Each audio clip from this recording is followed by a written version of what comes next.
नमस्कार। आज मैं सुना रही हूँ मुंशी प्रेमचंद जी की कहानी पिसनहारी का कुआं। गोमती ने मृत्युशैया पर पड़े हुए चौधरी विनायक सिंह से कहा, चौधरी, मेरे जीवन की यही लालसा थी। चौधरी ने गंभीर होकर कहा, इसकी कुछ चिंता न करो काकी, तुम्हारी लालसा भगवान पूरी करेंगे। मैं आज ही से मजूरों को बुलाकर काम पर लगा देता हूँ। देव ने चाहा तो तुम अपने कुएं का पानी पियोगी। तुमने तो गिना होगा कितने रुपए हैं।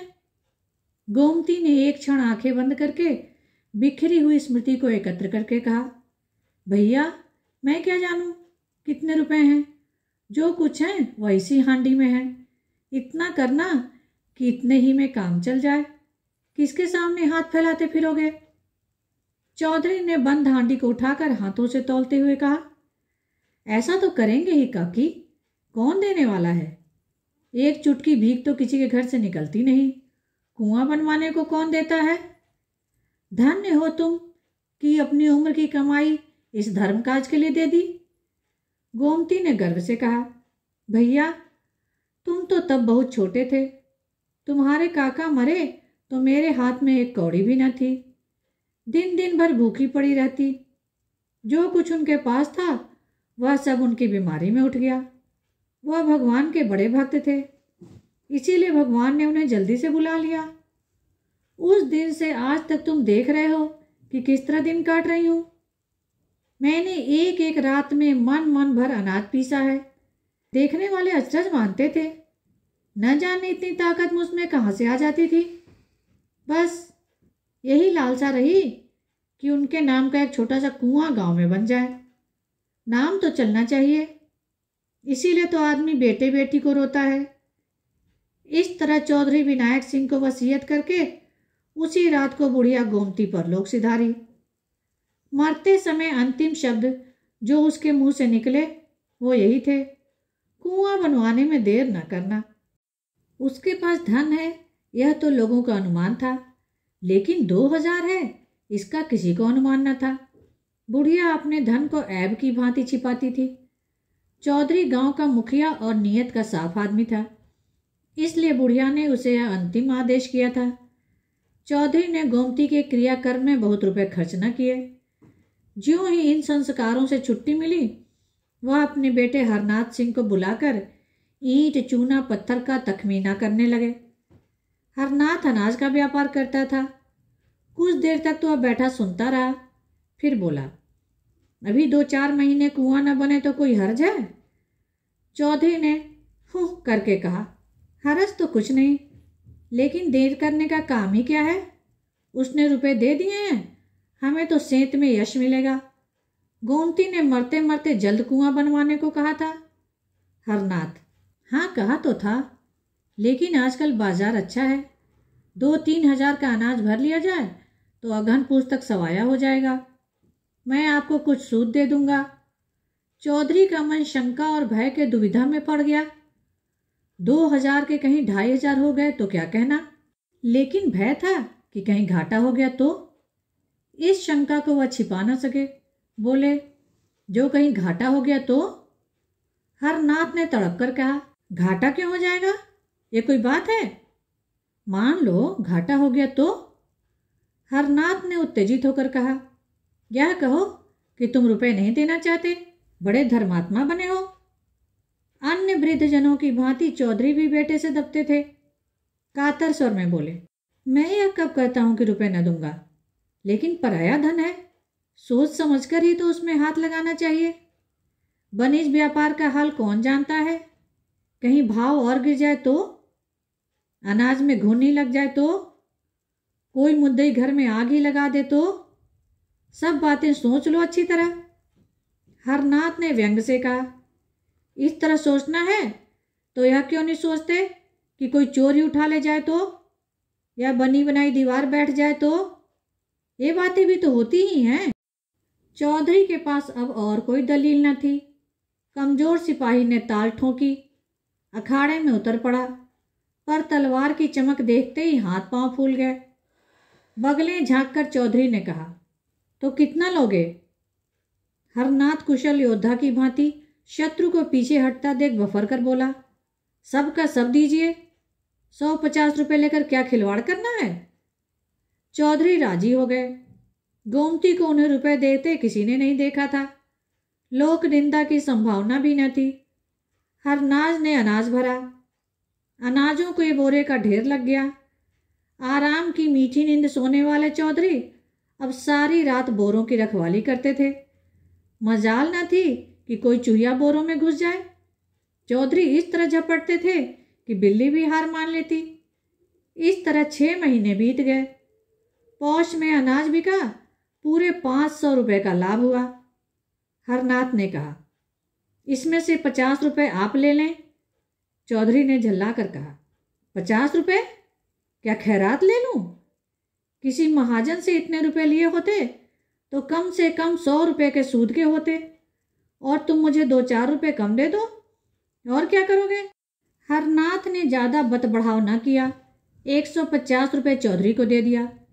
चौधरी की आत्मा इतनी प्रसन्न कभी न हुई थी। रात को वह अपनी कोठरी में सोने गया तो उसे ऐसा प्रतीत हुआ कि बुढ़िया गोमती खड़ी मुस्कुरा रही है। चौधरी का कलेजा धक धक करने लगा। वह नींद में न था, कोई नशा न खाया था। गोमती सामने खड़ी मुस्कुरा रही थी। हाँ, उस मुरझाए हुए मुख पर एक विचित्र स्फूर्ति थी। कई साल बीत गए। चौधरी बराबर इसी फिक्र में रहते कि हरनाथ से रुपए निकाल लूं, लेकिन हरनाथ हमेशा ही हीले हवाले करता रहता था। वह साल में थोड़ा सा ब्याज दे देता, पर मूल के लिए 1000 बातें बनाता था। कभी लेने का रोना था, कभी चुकते का। हाँ, कारोबार बढ़ता जाता था। आखिर एक दिन चौधरी ने उससे साफ साफ कह दिया कि तुम्हारा काम चले या डूबे मुझे परवाह नहीं, इस महीने में तुम्हें अवश्य रुपए चुकाने पड़ेंगे। हरनाथ ने बहुत उड़न घाइयाँ बताईं, पर चौधरी अपने इरादे पर जमे रहे। हरनाथ ने झुंझला कर कहा, कहता हूं कि 2 महीने और ठहरिए, माल बिकते ही मैं रुपए दे दूंगा। चौधरी ने दृढ़ता से कहा, तुम्हारा माल कभी न बिकेगा और न तुम्हारे 2 महीने कभी पूरे होंगे। मैं आज रुपए लूंगा।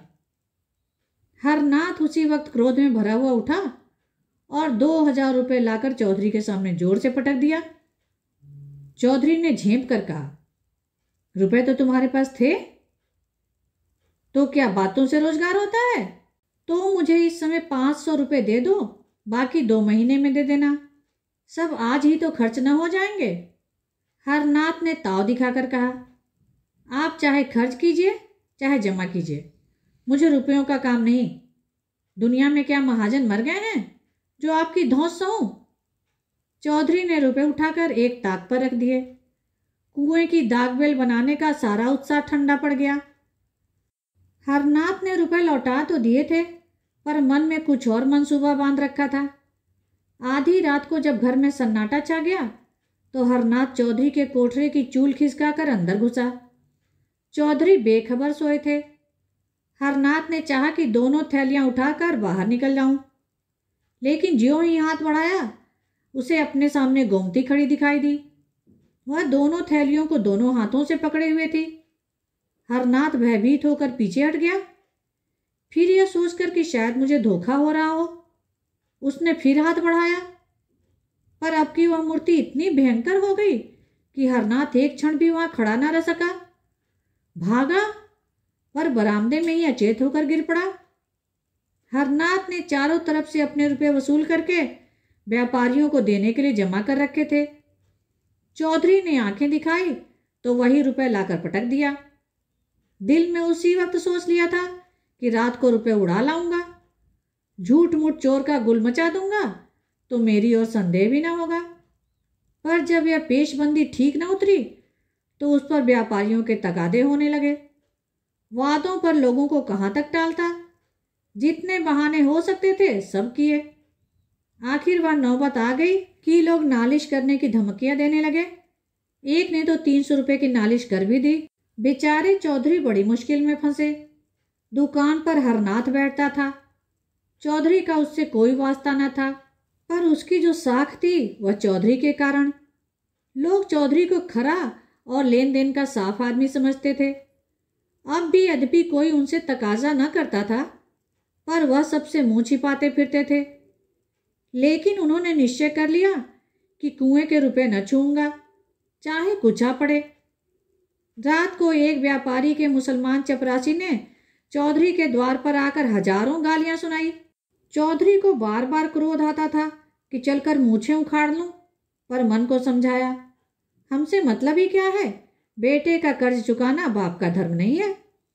जब भोजन करने गए तो पत्नी ने कहा, यह सब क्या उपद्रव मचा रखा है। चौधरी ने कठोर स्वर में कहा, मैंने मचा रखा है? और किसने मचा रखा है? बच्चा कसम खाता है कि मेरे पास केवल थोड़ा सा माल है, रुपए तो सब तुमने मांग लिए। चौधरी, मांग न लेता तो क्या करता? हलवाई की दुकान पर दादा का फतेहा पढ़ना मुझे पसंद नहीं। स्त्री, यह नाक कटाई अच्छी लगती है? चौधरी, तो मेरा क्या बस है भाई, कभी कुआं बनेगा कि नहीं? 5 साल हो गए। स्त्री, इस वक्त उसने कुछ खाया भी नहीं, 1 जून भी मुंह जूठा करके उठ गया था। चौधरी, तुमने समझाकर खिलाया नहीं, दाना पानी छोड़ देने से रुपए तो न मिलेंगे। स्त्री, तुम क्यों नहीं जाकर समझा देते? चौधरी, मुझे तो इस वक्त बैरी समझ रहा होगा। स्त्री, मैं रुपए ले जाकर बच्चा को दिए आती हूँ, हाथ में जब रुपए आ जाएं तो कुआं बनवा देना। चौधरी, नहीं नहीं, ऐसा गजब न करना, मैं इतना बड़ा विश्वासघात न करूँगा, चाहे घर मिट्टी ही में मिल जाए। लेकिन स्त्री ने इन बातों की ओर कोई ध्यान न दिया। वह लपक कर भीतर गई और थैलियों पर हाथ डालना चाहती थी कि एक चीख मारकर हट गई। उसकी सारी देह सितार के तार की भांति कांपने लगी। चौधरी ने घबराकर पूछा, क्या हुआ, तुम्हें चक्कर तो नहीं आ गया? स्त्री ने ताक की ओर भयातुर नेत्रों से देखकर कहा, चुड़ैल वहां खड़ी है। चौधरी ने ताक की ओर देखा, कौन चुड़ैल? मुझे तो कोई नहीं दिखता। स्त्री, मेरा तो कलेजा धक धक कर रहा है, ऐसा मालूम हुआ जैसे उस बुढ़िया ने मेरा हाथ पकड़ लिया है। चौधरी, यह सब भ्रम है, बुढ़िया को मरे 5 साल हो गए, अब तक वह यहाँ बैठी है। स्त्री, मैंने साफ देखा है, वही थी। बच्चा भी कहते थे कि उन्होंने रात को थैलियों पर हाथ रखे देखा था। चौधरी, वह रात को मेरी कोठरी में कब आया? स्त्री, तुमसे कुछ रुपयों के विषय में ही कहने आया था, उसे देखते ही भागा। चौधरी, अच्छा, फिर तो अंदर जाओ, मैं देख रहा हूं। स्त्री ने कान पर हाथ रखकर कहा, ना बाबा, अब मैं कमरे में कदम न रखूंगी। चौधरी, अच्छा, मैं जाकर देखता हूं। चौधरी ने कोठरी में जाकर दोनों थैलियां ताक पर से उठा लीं। किसी प्रकार की शंका न हुई। गोमती की छाया का भी कहीं नाम न था। स्त्री द्वार पर खड़ी झांक रही थी। चौधरी ने आकर गर्व से कहा, मुझे तो कहीं कुछ न दिखाई दिया, वहां होती तो क्या चली जाती? स्त्री, क्या जाने तुम्हें क्यों नहीं दिखाई दी, तुमसे उसे स्नेह था, इसी से हट गई होगी। चौधरी, तुम्हें भ्रम था और कुछ नहीं। स्त्री, बच्चा को बुलाकर पूछाए देती हूँ। चौधरी, खड़ा तो हूं, आकर देख क्यों नहीं लेती? स्त्री को कुछ आश्वासन हुआ। उसने ताक के पास जाकर डरते डरते हाथ बढ़ाया, जोर से चिल्लाकर भागी और आंगन में आकर दम लिया। चौधरी भी उसके साथ आंगन में आ गए और विस्मय से बोले, क्या था, क्या? व्यर्थ में भागती चली आई, मुझे तो कुछ न दिखाई दिया। स्त्री ने हाँफते हुए तिरस्कारपूर्ण स्वर में कहा, चलो हटो, अब तक तो तुमने मेरी जान ही ले ली थी, न जाने तुम्हारी आंखों को क्या हो गया है। खड़ी तो है वह डायन। इतने में हरनाथ भी वहां आ गया। माता को आंगन में खड़े देखकर बोला, क्या है अम्मा, कैसा जी है? स्त्री, वह चुड़ैल आज 2 बार दिखाई दी। मैंने कहा, लाओ तुम्हें रुपए दे दूं, फिर जब हाथ में आ जाएंगे तो कुआं बनवा दिया जाएगा। लेकिन ज्यों ही थैलियों पर हाथ रखा, उस चुड़ैल ने मेरा हाथ पकड़ लिया, प्राण से निकल गए। हरनाथ ने कहा, किसी अच्छे ओझा को बुलाना चाहिए जो इसे मार भगाए। चौधरी, क्या रात को तुम्हें भी दिखाई दी थी? हरनाथ, हाँ, मैं तुम्हारे पास एक मामले में सलाह करने आया था। ज्यों ही अंदर कदम रखा, वह चुड़ैल ताक के पास खड़ी दिखाई दी। मैं बदहवास होकर भागा। चौधरी, अच्छा, फिर तो जाओ। स्त्री, कौन? अब तो मैं न जाने दूं, चाहे कोई लाख रुपए ही क्यों न दे। हरनाथ, मैं आप न जाऊंगा। चौधरी, मगर मुझे कुछ नहीं दिखाई देता, यह क्या बात है? हरनाथ, क्या जाने, आपसे डरती होगी। आज किसी ओझा को बुलाना चाहिए। चौधरी, कुछ समझ में नहीं आता, क्या माजरा है? क्या हुआ बैजू पांडे की डिग्री का? हरनाथ इन दिनों चौधरी से इतना जलता था कि अपनी दुकान के विषय में कोई बात उनसे न कहता था। आंगन की तरफ ताकता हुआ मानो हवा से बोला, जो होना होगा वह होगा। मेरी जान के सिवा कोई ले ही क्या लेगा? जो खा गया हूं वह तो उगल नहीं सकता। चौधरी, कहीं उसने डिग्री जारी कर दी तो? हरनाथ, तो क्या, दुकान में 400-500 का माल है, वह नीलाम हो जाएगा। चौधरी, कारोबार तो सब चौपट हो जाएगा। हरनाथ, अब कारोबार के नाम को कहाँ तक रोऊं? अगर पहले से मालूम होता कि कुआं बनवाने की इतनी जल्दी है तो यह काम छेड़ता ही क्यों? दाल रोटी तो पहले भी मिल जाती थी। बहुत होगा तो 4 महीने हवालात में रहना पड़ेगा, इसके सिवा और क्या हो सकता है? माता ने कहा, जो तुम्हें हवालात में ले जाए उसका मुंह झुलस दो। हमारे जीते जी तुम हवालात में जाओगे? हरनाथ ने दार्शनिक बनकर कहा, माँ बाप जन्म के साथी होते हैं, किसी के कर्म के साथी नहीं होते। चौधरी को पुत्र से प्रगाढ़ प्रेम था। उन्हें शंका हो गई थी कि हरनाथ रुपए हजम करने के लिए टाल मटोल कर रहा है, इसलिए उन्होंने आग्रह करके रुपए वसूल कर लिए थे। अब उन्हें अनुभव हुआ कि हरनाथ के प्राण सचमुच संकट में हैं। सोचा, अगर लड़के को हवालात हो गई या दुकान पर कुर्की आ गई तो कुल मर्यादा धूल में मिल जाएगी। क्या हरज है अगर गोमती के रुपए दे दूं? आखिर दुकान चलती ही है, कभी ना कभी तो रुपए हाथ में आ ही जाएंगे। एकाएक किसी ने बाहर से पुकारा, हरनाथ सिंह। हरनाथ के मुंह पर हवाइयां उड़ने लगी। चौधरी ने पूछा, कौन है? कुर्कमीन। क्या दुकान कुर्क करने आया है? हाँ, मालूम तो होता है। कितने रुपयों की डिग्री है? 1500 रुपए की। कुर्कमीन कुछ लेने देने से न टलेगा? टल तो जाता, पर महाजन भी तो उसके साथ होगा। उसे जो कुछ लेना है उधर से ले चुका होगा। ना हो 1500 रुपये गोमती के रुपयों में से दे दो। उसके रुपए कौन छुएगा, न जाने क्या आफत है। उसके रुपए कोई हजम थोड़े ही किए लेते है। चलो मैं दे दूं।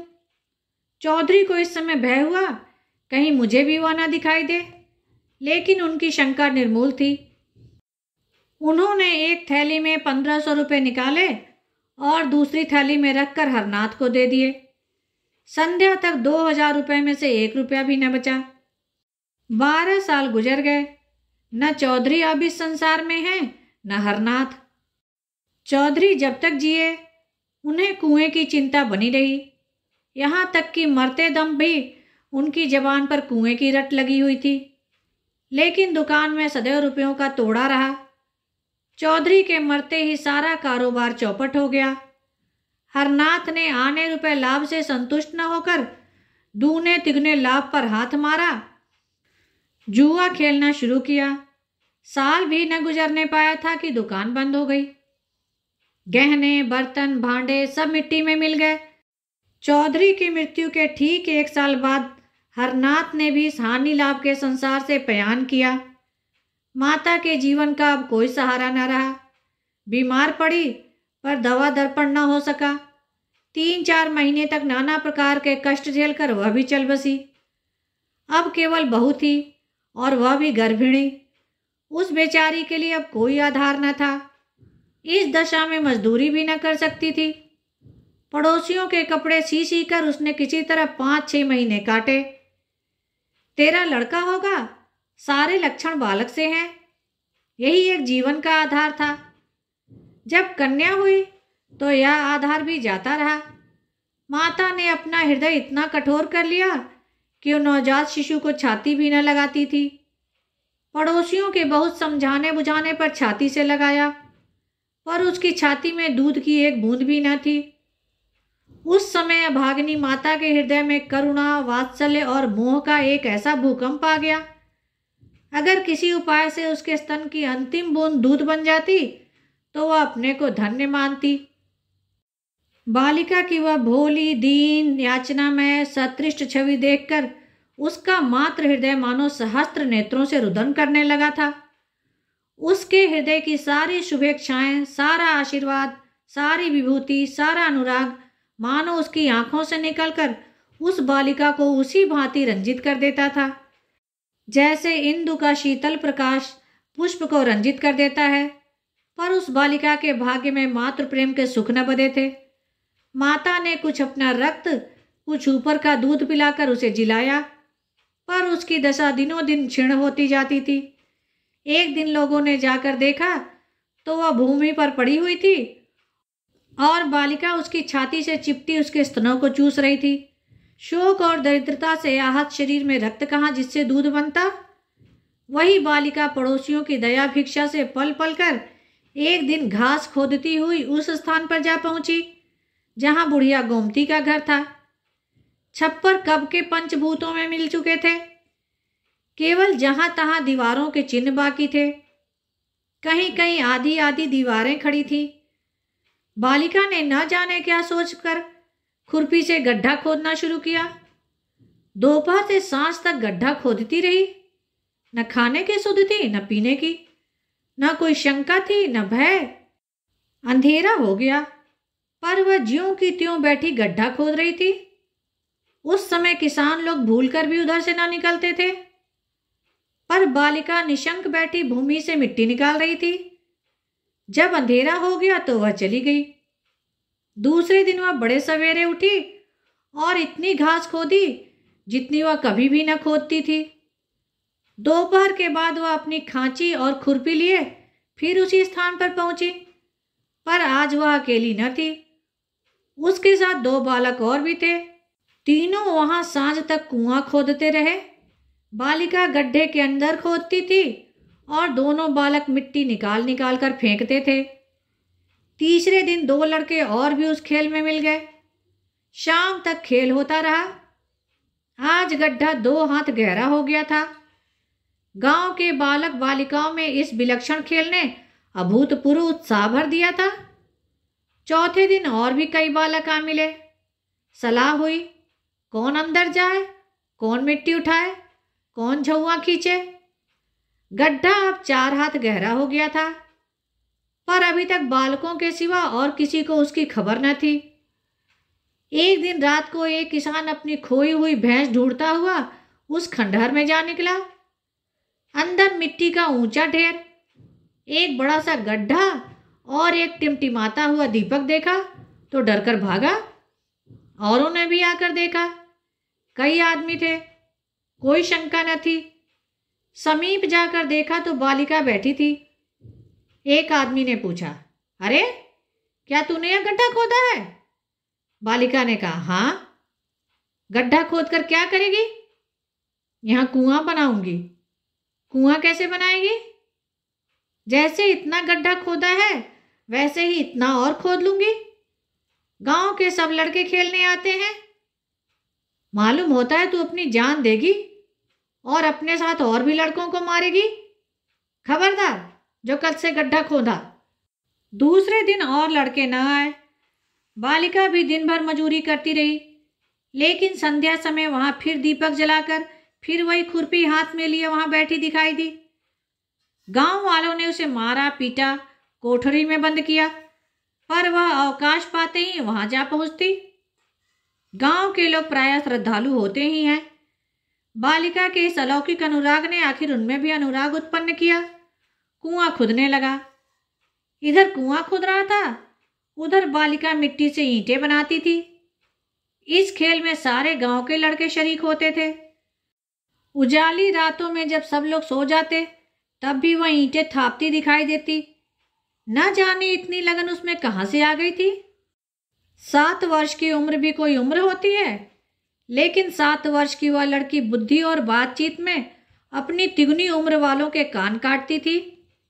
आखिर एक दिन वह भी आया कि कुआं बांधा गया और उसकी पक्की जगत तैयार हो गई। उस दिन बालिका उसी जगत पर सोई। आज उसके हर्ष की सीमा न थी। गाती थी, चहकती थी। प्रातः काल उस जगत पर केवल उसकी लाश मिली। उस दिन से लोगों ने कहना शुरू किया, यह वही बुढ़िया गोमती थी। इस कुएं का नाम पिसनहारी का कुआं पड़ा। धन्यवाद। कहानी को लाइक करें और शेयर करें। मेरे चैनल को सब्सक्राइब कर दें, जिससे सभी कहानियाँ आपको समय पर मिल जाए।